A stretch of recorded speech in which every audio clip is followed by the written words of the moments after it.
Hi everybody and welcome back to another edition of Flower Friday. We've been off for a couple weeks for the holidays, and last weekend we were finishing up the marker storage box and that was a Friday edition, so I didn't get to do a Flower Friday. But we're back, and today we are going to be making this little guy. I think he is so cute. I guess it's a she because it's pink. But let's get started. Not too many supplies that you're going to need for this flower, but it does require a specific type of punch.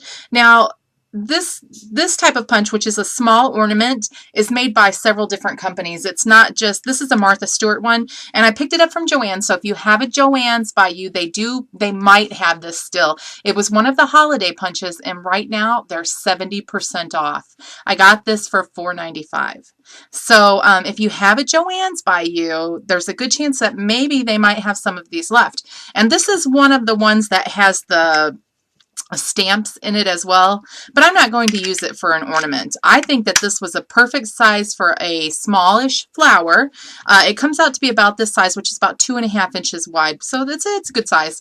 But you can use this for different kinds of flowers, and I think that I'm going to try and do a sunflower with it because I think the petal is like the perfect shape for a sunflower.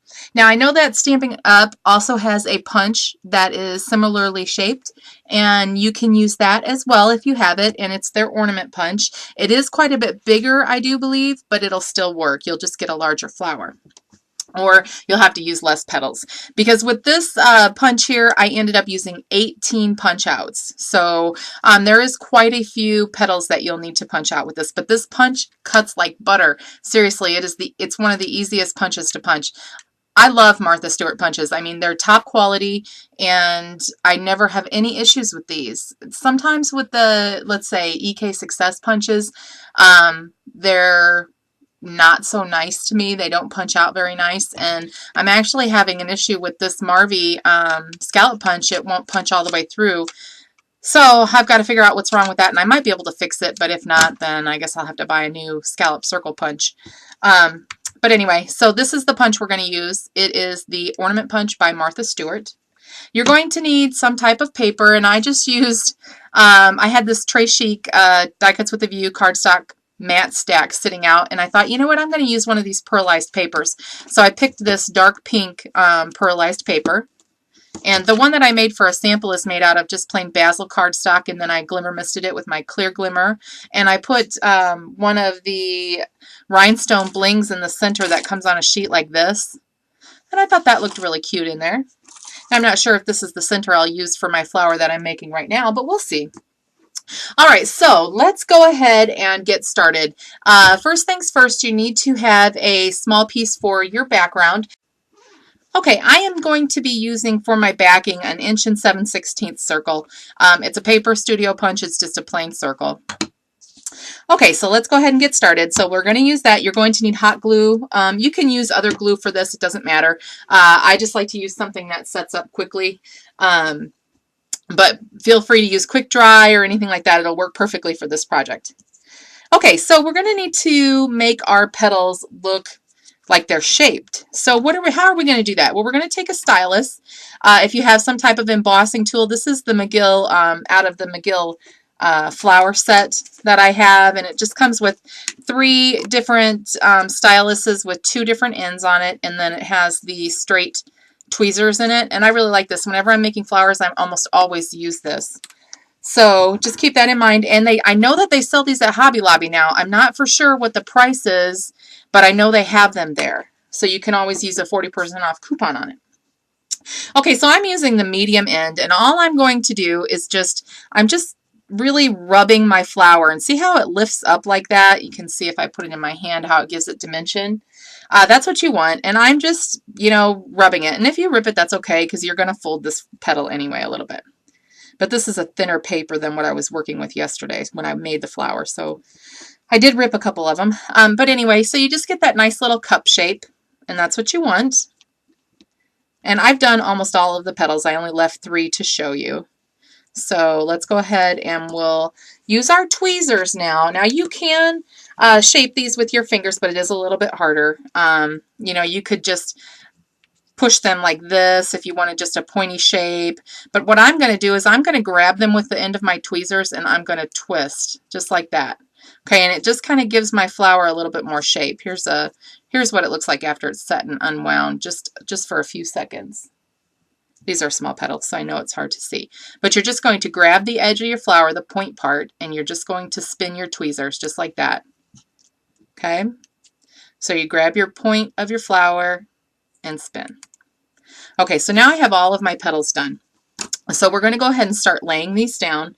And I'm just going to take one of my petals and I'm going to grab it by the pointy end that I just twisted. And I'm going to put just a little bit of glue on the back side. And I'm going to try and stay close to the outer edge because I want this flower to be full. So we're going to do several layers. So I'm going to put one there. And then I'm just going to go around and I'm going to put them equally spaced apart from each other. So I'm going to go across, exactly across, 180 degrees across. And then I'm going to come back with one right next to this one, but with enough room in between so that you see the whole petal, because we're going to put petals in the next row. We're going to put one right there in that spot. So you're okay with that space there. Okay.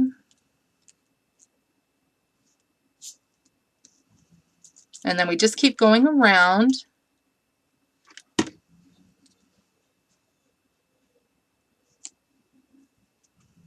We'll use 6 on the back edge here, or on this bottom layer.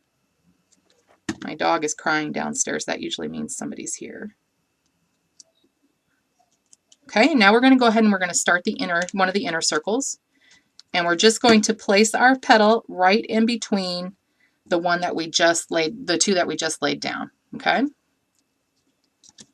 And we'll go around our circle again. This is a very easy flower to make. It just takes a little bit to get all of the petals shaped, and then it just goes together really quickly. So if you need a couple of flowers for a layout or for a project, these are really cute to use. I'm going to have to go check and see what's going on with the dogs, I think, because when UPS comes, a lot of times he'll start crying because he doesn't like the noise from the truck.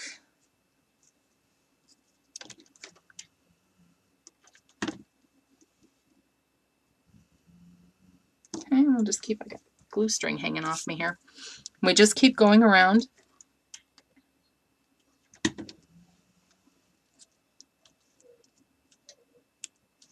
Okay, and now we're going to do that again one more time. In between each petal, we'll put another petal. And you can do as many layers as you'd like. I like to have pretty dimensional flowers, so I tend to, do quite a few layers.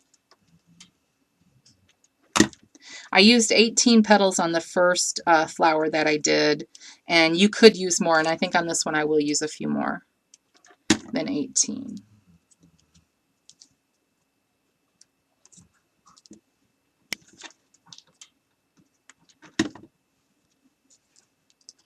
I'm going to go ahead and I'm going to do one more round.